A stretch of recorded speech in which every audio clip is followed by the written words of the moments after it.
Welcome to Mental Wealth, the podcast to invest in your mind. Here I will help you make sense of your mind and behaviours, giving you the tools to have your best life. There is so much to share, so let's get into this episode and explore another great topic. Welcome to episode 21, and in this episode we're going to explore sleep and breathing and all these things that we know we need to do. We don't necessarily do them well, and there's definitely things that we can do differently to help ourselves. And in this episode, I am delighted to say that I am joined by a good friend of mine, Joel, and he has definitely got loads of brilliant things that he can share with you, which is why I wanted him to be part of this episode. So welcome, Joel. Please introduce yourself. Thank you. So I'm Joel Jelen, and many years ago, I was very fortunate to appreciate the values of breathing properly, breathing optimally, breathing functionally. So you're thinking, why am I saying that? There must be a reason for that. Well, yes. And at the time, and good things come from uncomfortable situations, at the time I was poorly for a few decades, actually. And I didn't realize that what had happened to me was going to be the best thing that happened to me and would shape the rest of my life. And it would be to help others, more importantly, help others become aware of how they would breathe and its impact on their health, their well-being, their mood, their relationships, and their sleep.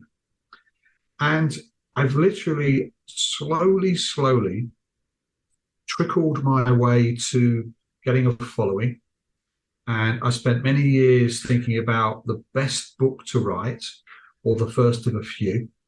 And I came to the conclusion that I thought I'd approach it from a kid's angle. So very young people, if they appreciate how we breathe, they'll tell mum and dad.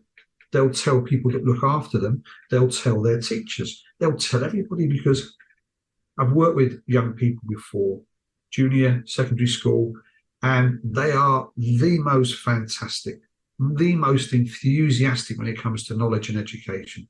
Okay, later in teens, you get a bit more grumpy like I was. That's fair enough. There's loads of hormonal stuff going on, which I also cover in breathing, but I mostly talk about initially the awareness of breathing and how important it is and how well it can make you when you breathe functionally. Absolutely. I love the first bit that you said, and something that I'm really passionate about talking about. When there has been a challenge, something that hasn't been very easy, something that's been incredibly difficult, and actually that's turned into something so magical in the end. And again, similarly for me, and I think that's the first thing that I just want to highlight is that, you know, anybody listening in, when things are difficult, it can and usually means that something new and exciting is coming, to hang in there. So that's the first thing, which is slightly separate to the topic, but I think it's just a great example of remembering that we can gain some great things and your life can have a different turn just because of something like that. Sure. When you are poorly, you have time to think, you have time to read and ponder. You can be full of self-pity. Humans are good at that. You know this better than anyone, because you know all about the negativity bias that we have in our brains. And you spend your life helping people understand the brain. I just wanted to look at things from a mindfulness point of view. You'll appreciate that. And say, what's the best thing that can happen as a result of this? And started to read about lots of stuff to do with holistic look at our lives. And I think that when we're poor, when we can sleep well, and I know this from science now, having studied it for many years, we give ourselves the best possible chance of being healthy through the day and recovering from conditions. So it was my ambition initially to work out how I could sleep best to repair myself. And I started to see sleep as an event rather than, oh, you get tired at the end of a day and you go to sleep. Mm-hmm. No, you actually spend an hour, maybe a bit more, preparing for this event called sleep. And what's involved in the preparation is not just in that moment, it's also what you've done during the day. And bear that in mind if you're thinking about why you can't sleep well, because that's huge. I love that. I love the thought of it being an event, actually creating your mind and preparation to see it as an actual thing. And I think for some people who do struggle with sleep, and I do have some listeners who definitely identify themselves as poor sleepers, thinking of it as that, preparing yourself for an event. I love that. I never even thought of that. I talk a lot about sleep hygiene, thinking about how are you going to have that really healthy preparation for sleep. But I'd never thought of actually seeing it as the preparation is part of the event, and then the main event is, you're going to have a decent night's sleep. So let's have a think about what kind of things do you think people need to pay attention to, Joel, when we're talking about getting ready for this main event, which is now called sleep? Because I think the other thing I want to say is some people see sleep as a bit of a nuisance, don't they? It's a bit like, oh, I'm so busy. I haven't got time to sleep because I'm too busy and I'm trying to pack too much in. And actually, it isn't healthy to see it like that. I know I fall into that trap myself sometimes. I'm like, I could just do without having to go to bed here because I've just got too many things I'm trying to achieve. And that's actually just rubbish, isn't it? Because you're just not going to be able to produce good stuff if you haven't had a good night's sleep. I ask people, what's going on for you if you feel like you don't need to sleep?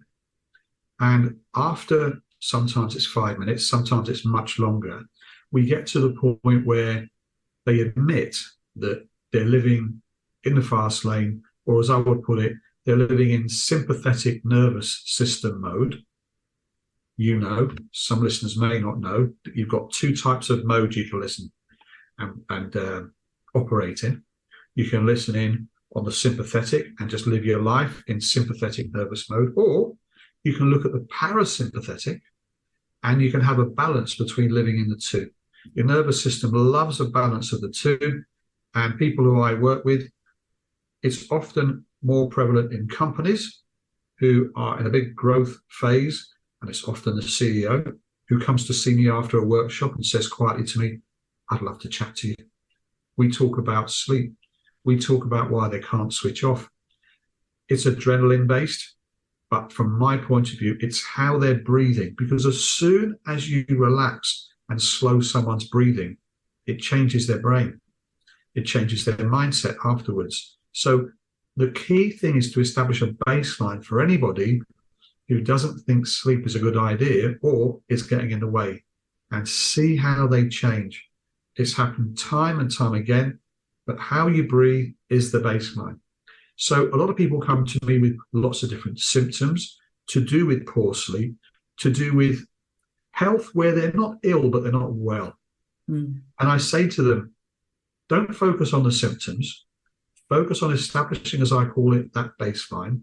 Get your breathing right and watch all that stuff, all those symptoms fall away. Love it. So you mentioned, Joel, to do right breathing. It'd be brilliant if you could share with people what you mean by right breathing. So I see breathing in terms of a concept as being light, quiet, effortless, through the nose, tummy-based, rhythmic, gently paused on the exhale. So inhale, exhale. Always make sure the exhale is longer than the inhale. Then a pause. And it's how we breathe until the comforts of modern life came along, until the pace of Western society came along. And it's about breathing so softly that the person next to you can't hear you breathe. It's about breathing so softly you can't hear yourself breathe. And if you breathe like that, you won't have the mood swings that are associated with dysfunctional breathing, the tiredness, the feeling of being gassed, the lack of stamina when you partake in sport, and when you do that event that we refer to as sleep, you won't struggle with sleep, because there's not a huge difference between your breathing rate during the day and at night. I love that. I think it's so important, this conversation, because so many people are hung up on that they're bad sleepers, or that they're not fit, or they're not happy, all these things that they're sort of focused on. And actually, you're telling us today that the sort of gateway to having good sleep, having happiness, having good exercise or good fitness is to breathe properly, or to pay attention to your breathing. And I think, since I've known you, I know I've become more aware of my breathing. You've shifted something in my own psyche. And, obviously I'm fairly tuned into a lot of this stuff, but you've really shifted my attention since I've started talking to you, because, I'm more aware of, is my mouth open, or what am I doing? What am I doing a little bit more? And I guess that's the first thing, isn't it? Is for people to start to just be aware of what kind of breathing they're doing, so that they can then make that change. Yeah, it is very much so. So yeah, thank you for the compliment, Alison. Yes, awareness is the number one thing. So once you have the awareness, you can start looking at all the different traits that you may have, which tell you that you're a dysfunctional breather, and something that you can look at to change. And the changes are quite simple. It requires some commitment. But if you notice your mouth breathing, stop mouth breathing. If you can hear yourself breathe during rest, stop. Something I talk about a lot because it's in my company name, sniff, sigh, yawn. If you're regularly sniffing, sighing and yawning with big breaths, you're actually hyperventilating. You're over-breathing. You take large breaths prior to talking, something lots of radio broadcasters, especially on breakfast shows, do. Take these huge breaths before they speak. That's hyperventilation. That's not good. That adds to your stress load during the day. Lots of upper chest and visible movement, same thing. Should never be seen that. You should always be invisible to the person opposite you when you breathe. So powerful, isn't it? And one of the things I think is really important to remember, or is almost a resource in itself, is that, to your brain and to your body, your breath is the ultimate.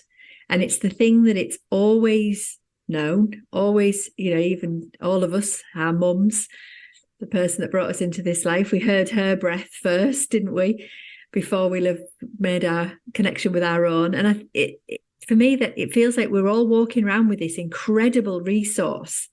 And yet, what you're highlighting for us, Joel, is we don't use it to the best of our possibilities. Well, I think that we've got to be kind to ourselves here and say that as lay people, because the majority of people are lay people when it comes to breathing education, if we look at how we're nourished in terms of our education around health, well, aside from the pharmaceutical stuff, I'm not going to get into that. I mean, what are we taught in terms of what to do? We're taught to watch our weight, eat whole foods, go to the gym, exercise, sleep well, etc. All these things. And this is the stuff of PTs, the stuff of yoga, the stuff of mindfulness and meditation teachers, GPs, the NHS, and the whole holistic world. But the thing that's always been missing, that I've gone on about since about 1995, which just makes me sound old, is you can do all those things. And I've worked with so many individuals. I got into companies and done the same thing.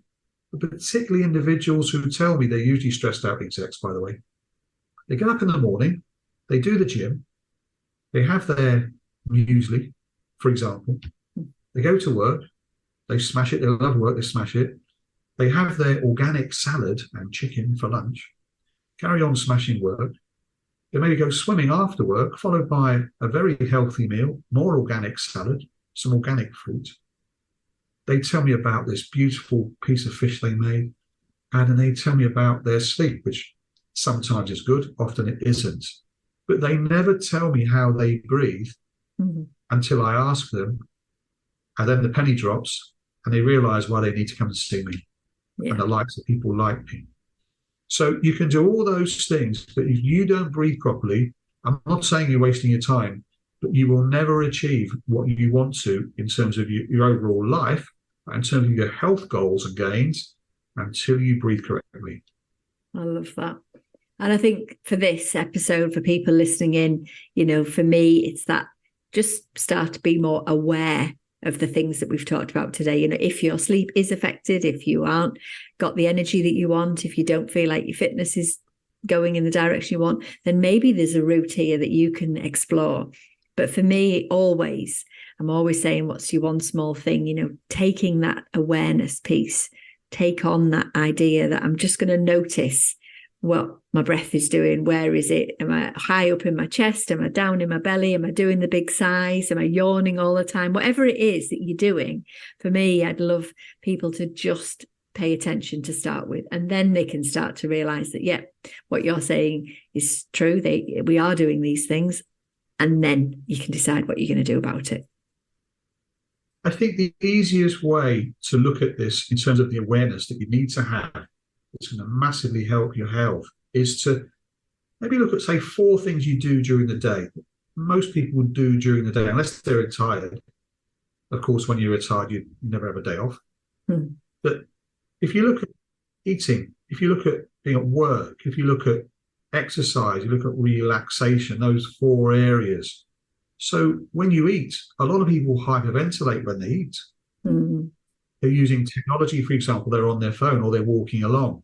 So the rest and digest thing, pay attention to that, relax, help your body get the nourishment from the food it's eating. Yeah, eat great food. Definitely stay away from highly processed food.